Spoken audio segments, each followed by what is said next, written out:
डिडवाना में कस्टोडियन जमीनों को सरकारी घोषित करने का मामला एक बार फिर से गर्मा गया है।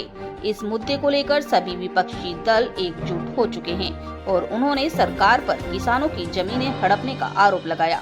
इसे लेकर कल यानी कि 27 अक्टूबर को डिडवाना जिला कलेक्ट्रेट घेराव और धरना प्रदर्शन का ऐलान किया गया है, जिसमें अखिल भारतीय किसान सभा, माकपा, आरएलपी व कांग्रेस जैसी पार्टियों के नेता शामिल होंगे। इस बारे में अखिल भारतीय किसान सभा के नेता भागीरथ यादव ने बताया कि इस धरने में पूर्व राज्यसभा सांसद वृंदा कतार, सीकर के सांसद अमराराम, पूर्व विधायक बलवान पुनिया, डिडवाना के पूर्व विधायक चेतन डूडी सहित विभिन्न पार्टियों के नेता भी शामिल होंगे। उन्होंने यह भी कहा कि इस धरना प्रदर्शन को सफल बनाने के लिए किसान सभा की टीमें अनेक गांवों का भ्रमण कर प्रभावित किसानों से मुलाकात कर रही है। उन्होंने इस धरना प्रदर्शन में शामिल होने का आह्वान भी किया है।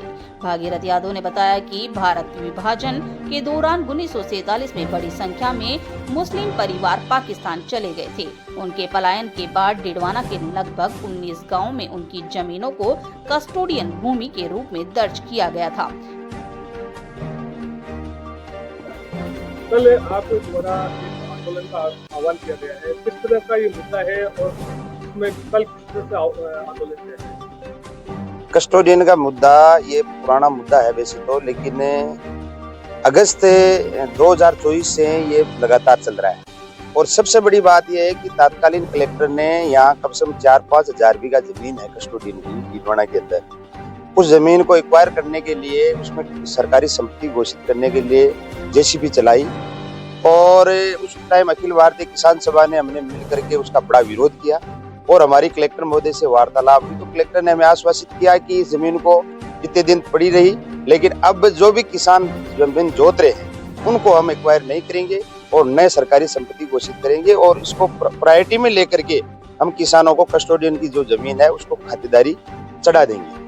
लेकिन उसके बावजूद जो ही कलेक्टर चेंज हुआ तो दूसरा कलेक्टर आया तो उन्होंने भी इस तरह की कार्रवाई की। तो फिर हमने आंदोलन किया, तो फिर उन्होंने एक एडीएम की अध्यक्षता में कमेटी बनाई। उन्होंने कहा कि जो फाइलें लगाना चाहते हैं कस्टोडियन के जितने भी किसान हैं वो लगा सकते हैं और हम इंश्योर लगा करके कर देंगे। लेकिन उसके बावजूद सरकार की नीयत में खोट था, प्रशासन की नीयत में खोट था।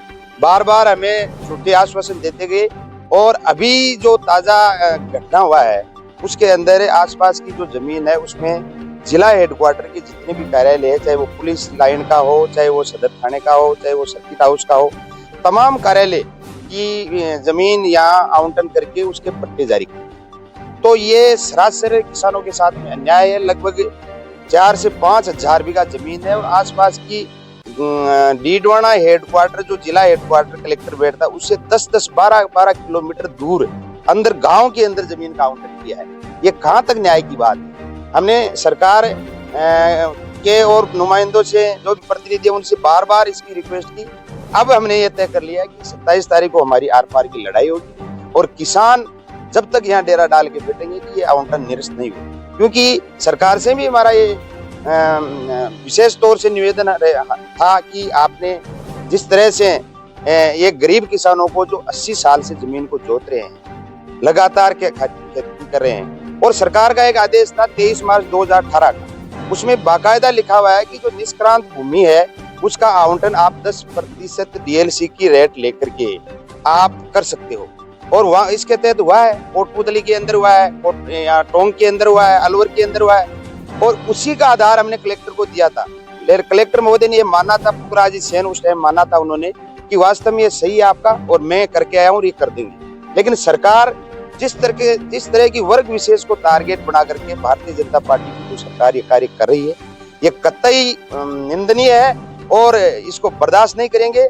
और हजारों हजार की तादाद में कल किसान आएंगे और हमारे राष्ट्रीय लेवल के नेता वृंदा कराज जी जो इस कस्टोडियन भूमि को लेकर के पूरे देश के अंदर आंदोलन चलाया है, बहुत से लोगों को भूमि आवंटन कराई है, पूर्व राज्यसभा सांसद वो आएगी और सीकर के सांसद अमराराम जी आएंगे, बलवान जी पूनिया आएंगे और कांग्रेस के भी कई विधायक उसमें शामिल होंगे।